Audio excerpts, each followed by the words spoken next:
नाजरीन, इसराइल की जानिब से निहत्ते फलस्तीनियों के खिलाफ जारी बर्बरियत में कमी नहीं आ सकी।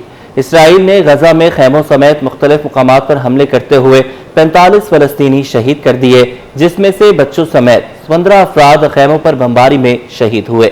शोहदा में फलस्तीनी सहाफ़ी समेत एक ही खानदान के 10 अफराद भी शामिल हैं। अल-मवासी और खान यूनिस में कई खैमा बस्तियां जलकर राख हो गईं। इसराइल की ताज़ा कार्रवाइयों के बाद फलस्तीनी शोहदा की मजमूई तादाद 51,025 हो गई है। इसराइली बर्बरियत का मुंह तोड़ जवाब देते हुए शुमाली गजा में हमास के जंगजुओं ने इसराइली फौज पर हमला कर दिया। जंगजुओं के हमले में कई इसराइली फौजी हलाक और जख्मी हुए, जबकि 3 टैंक भी तबाह हुए।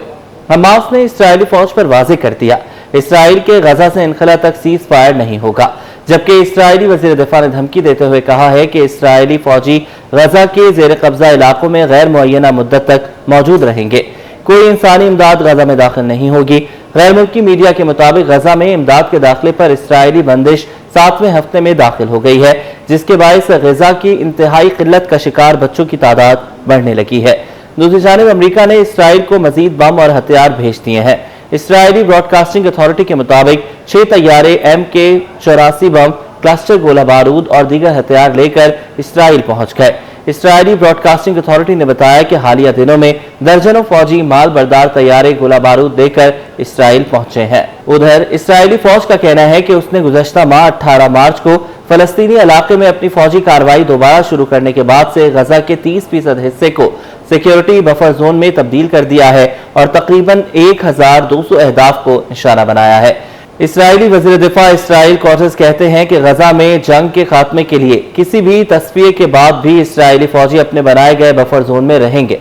गुज़श्ता माह फौजी कार्रवाइयां दोबारा शुरू करने के बाद से इसराइली फौज ने गजा की गहराई तक फैले हुए एक वसी सिक्योरिटी जोन की तश्कील की है और 20 लाख से ज्यादा फलस्तीनियों को जुनूब और साहिली इलाकों में धकेल दिया है। इसराइल क्वार्टर्स ने फौजी कमांडरों के साथ इजलास के बाद एक बयान में कहा कि माजी के बरक्स IDF इन इलाकों को खाली नहीं कर रही, जिन्हें साफ करके कब्जे में लिया गया था। गुज़श्ता माह के दौरान अपनी कार्रवाइयों का खुलासा पेश करते हुए इसराइली फौज ने कहा कि अब इसका फलस्तीन के 30% हिस्से पर कंट्रोल है और सिर्फ जुनूबी गजा में ही इसराइली फौज ने सरहदी शहर रिफा पर कब्जा कर लिया है। गजा के मशरकी किनारे से बहीरा रूम तक रिफा और खान यूनिस शहर के दरमियान वाक़े नाम नेहाद मोराक कॉरिडोर की तरफ धकेल दिया है। इसराइल ने पहले ही वस्ती नेट्रोजियम के इलाके में वसी राहदारी कायम कर रखी है और सरहद के इर्द गिर्द सैकड़ों मीटर अंदरून मुल्क बफर जोन बढ़ा दिया है, जिसके शुमाल में गजा शहर के मशरक में शुजाइया का इलाका भी शामिल है।